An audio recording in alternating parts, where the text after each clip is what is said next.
punta tayo dito sa impeachment. Bakit ang Kongreso, ang House of Representatives, hindi ba nila naiintindihan yung inyong mga proseso sa intelligence?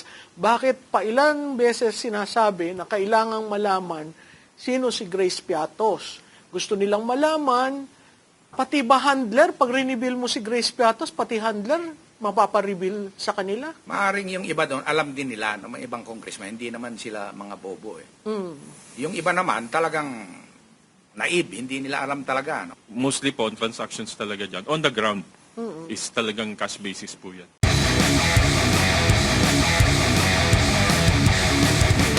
Paano, dun po sa ating mga kasama sa AFP, mga retired sa AFP at sa PNP, pwede nyo bang sabihin sa taong bayan, ano ang difference ng confidential at ng intelligence sa inyong organisasyon?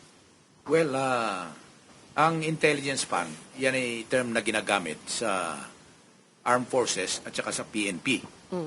So, intelligence operation, of course, ang pinaggagamitan dyan. Yung confidential fund, dahil supposed to be naman, ay wala talagang intelligence fund ang mga iba-ibang ahensya ng gobyerno, ay inadapt nila itong confidential fund. So ito, based sa definition ng confidential fund and intelligence fund, ayon na rin dun sa joint memorandum circular ng COA, DND, DILG, GOCC. So, dito nakapaloob yung pag-distinguish sa kanila, yung confidential fund para sa mga national government agencies, GOCCs, local government unit. Ang intelligence fund is for the military and the police. Yun po ang pagkakaiba niya. Pareho ba, sir, ang proseso nila ng pagbuo ng yung plan, pagpondo? Pwede po ba ang isang ahensya na wala namang confidential fund ay mabigyan ng confidential fund ng Pangulo? Ano po yan? Dun sa binanggit ko kanina, yung joint memo circular na in-issue pa yan noong 2015. Actually, nakasaad doon ang mga ahensya, mga units ng governments, including AFP and PNP, kung papaano yung proseso. No? Kailangan unang-una nakapaloob sa pondo nila, yung ating GAA. Dapat nasa line item ng AFP, parang ganon. Pagka meron nun, sa baba, kami kasi sa operational kami, doon sa taas ang nagpaplano noon, DND, AFP, umaatin yan and major services, umaatin yan sa Congress, dinidepensa nila yon. Pero during the implementation phase, kagaya niyan sa amin, sa MiG-17, no, sa ISAP, pagka gumawa na kami ng plano niyan, meron kami tinatawag na case operation plan, meron ding special intelligence project, no? But kadalasan, ang ginagawa niyan is case operation plan ang inaano namin ginagawa. And doon nakasaad kung ano yung target, ano yung mission, ang duration, minsan 3 months to even it may even take years, no? Depende sa sa. So sir, ibig niyo sabihin hindi yung planong yun hindi overnight. Pinaplanong yan, hindi yun so revolving every year. Every year. Kaya nga mamaya siguro matanong din natin sa police kung para makita nila yung similarity, no? So ko muna kay Colonel Galang, ikaw sa PNP. Actually, ma'am, wala pong pinagkaiba. Similar and same, almost the same operations din po yan pagdating sa Philippine National Police. Yung pong pangalan lang sinasabi natin na CIF or Confidential Intelligence Fund, tapos Intelligence Fund for the Uniformed Services. Doon po sa mga government agencies, yun nga po, it's called Confidential Intelligence Funds. Yun lang po yung pinagkaiba. Pero as far as concept, operations, pareho po yan sa AFP. Yan din po yung ginagawa sa PNP. So kayo rin, dyan ba nagagamit yung order of battle? Yes, ma'am. So sa case build-up po kasi. Yun yung case build-up. So pag case build-up, tapos ang final nun, yung order of battle.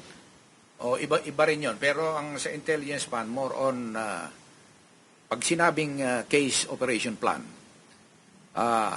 nakadefine doon ang kung sino yung dapat i-neutralize. Pwedeng personality, pwedeng group, o pwedeng a certain area, no? So nakadefine yon and may certain period. And dito, ginagamit yung kung sino yung mga agents na i-employ mo.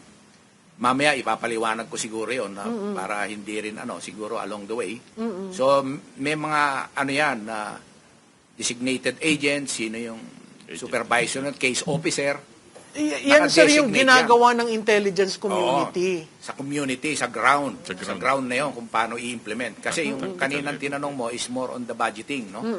Hindi mo pwedeng gumawa ka ng plano pag walang budget. Any agency, talagang ganon, no? Military ka man, police o ahensya ng gobyerno, hindi ka pwedeng gumawa ng action mo without appropriate budget. So sir, point blank, yung binigay kay BP, may plano yon? I presume na dapat yan kasi yung mga gumagalaw diyan, syempre meron naman naka-assign sa kanilang military and police elements and doon syempre alam nila yung ginagawa nila. Once na ibinigay sa kanila yon, they are obligated to prepare a plan. Hindi pwedeng gastusin ko na to, bahala ka na diyan. Hindi pwedeng ganoon.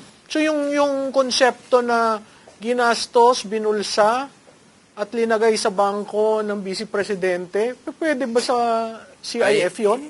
Hindi po pwede dahil doon po kung mababasa ng anyway, makikita niyo po ito sa Google, i-Google niyo, no?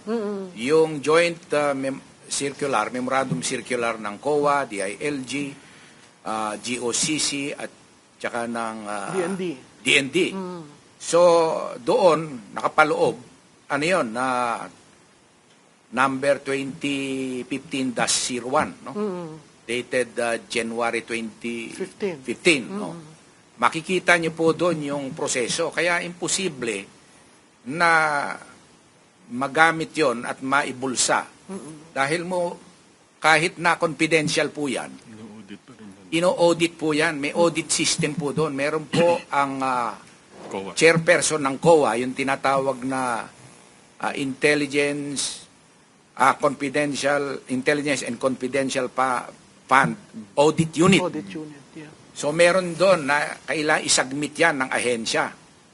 Doon sa naka-report, sealed envelope, tapos doon. Pero hindi doon nakasaad kung code ang nakalagay doon, code lang talaga yon. Hindi nire-reveal yon dahil kagaya mga pangyayari. Kaya importante, merong code ang operation. Sa operation pa lang, O-plan, minsan ganon. Case operation plan Agila, pwedeng ganon. So talagang coded talaga. Coded. Kahit sa PNP, talagang lahat ng operation ginagamit plan. yan, code, pseudonym, alias, and even yung mga writer nga, may pseudonym Pero ito, more on, important dahil yung secrecy, no? Maraming reason kung bakit kailangang may alias or code or may pseudonym. Kasi, una, for security reason, for safety.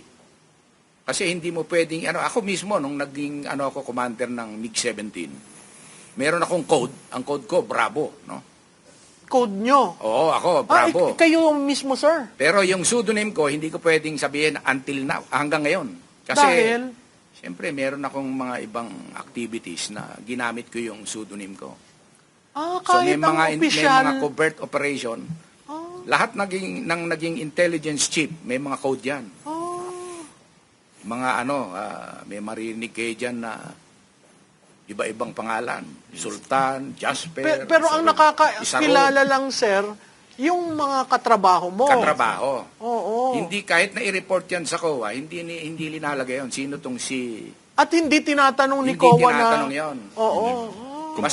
Basta na-comply mo yung mga requirements doon, paano ginastos, including mga cash advances, merong requirement yan. Oo. Basahin niyo po yun. Sinabi ko kanina yung Joint Memorandum Circular. Pakikita niyo po doon. 33 pages Hindi long. pwedeng ibubulsa lang yung basta-basta. May audit system. Sir, sa pulis, ganyan na ganyan din? Yes, ma'am. May alias rin. Meron po. Minsan alphanumerics ang ginagamit namin. Pero compartmentalized nga po yun. Kagaya po, I'm just speaking for myself kasi merong nakaseparate kami na unit nun eh.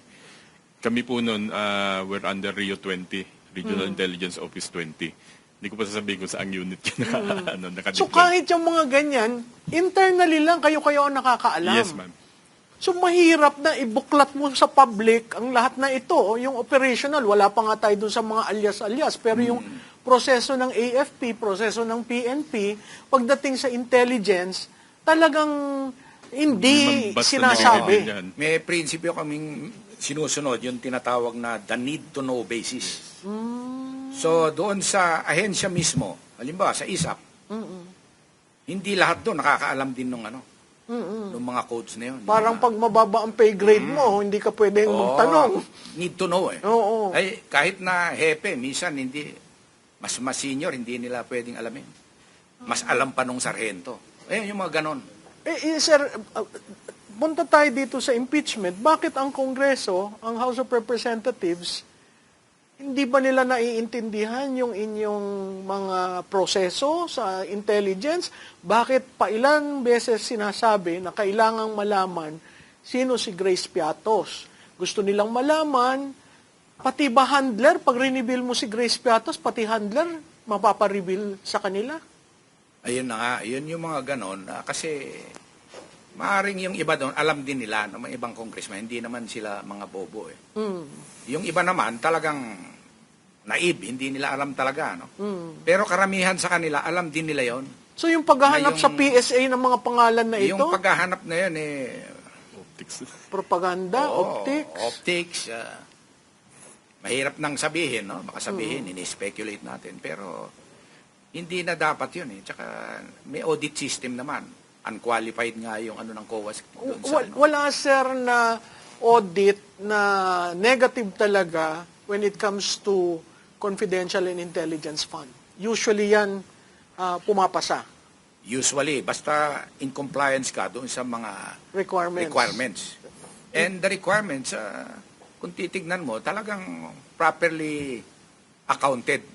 Yun ang importante rin. Kagaya sa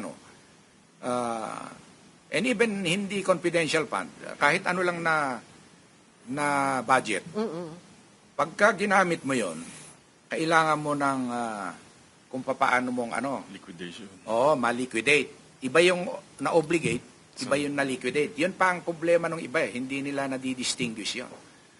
Yun nangyari nung 11 days, yun ang liquidation process yun. Kaya siguro mabilis. No? Pero earlier on, dahil nakaprograma na yan, August na-anticipate na, naggawa na yun. Na-obligate na. Kumbaga, encumbered na siya, nakatutok na siya, allocated na siya. Isa ko pang tanong, dapat ba cash ang binibigay?